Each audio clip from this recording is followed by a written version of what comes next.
सुप्रभात। आज हम लोग सूरदास के पद की दूसरी अंतरा का अध्ययन करेंगे। सर्वप्रथम हम लोग इसका सस्वर वाचन करेंगे, फिर उसकी व्याख्या देखेंगे। मन की मन ही मांझ रही, कहिए जाय कौन पे उधव, नाही परत कही।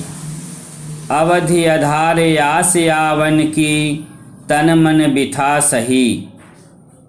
अब इन जोग संदेशन सुनि सुनि, विरहनि विरह दही।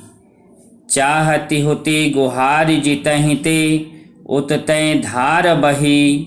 सूरदास अब धीर धरहि, क्यों मर जादा न लही। इस पद में गोपियाँ उद्धव से अपने मन की वेदना बताती हुई कहती हैं कि हे उद्धव, हमारे मन की अभिलाषाएं तो मन में ही रह गई। हम किससे अपने मन की बात कहें, कहते नहीं बन रहा। प्रिय कृष्ण के आने की अवधि ही हमारे जीने की आशा और आधार थी। इसी कारण हमने शारीरिक और मानसिक व्यथाएं सही हैं।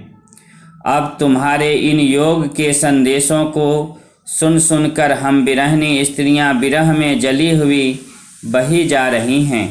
जितना ही हम जहाँ पर आश्रय खोजती हैं, वहाँ से उतनी ही वियोग की झलधारा बह रही है। गोपियाँ के कहने का आशय यह है कि हमारे शरीर का रोम रोम कृष्ण के वियोग में वियोगमय हो गया है। सूरदास कहते हैं कि गोपियाँ कह रही हैं कि हे उद्धव, अब हमारी मर्यादाओं के सारे बंधन टूट गए हैं और हम धैर्य धारण नहीं कर पा रही, अर्थात कृष्ण के वियोग में अत्यंत दुखिनी और विकल हो गई हैं।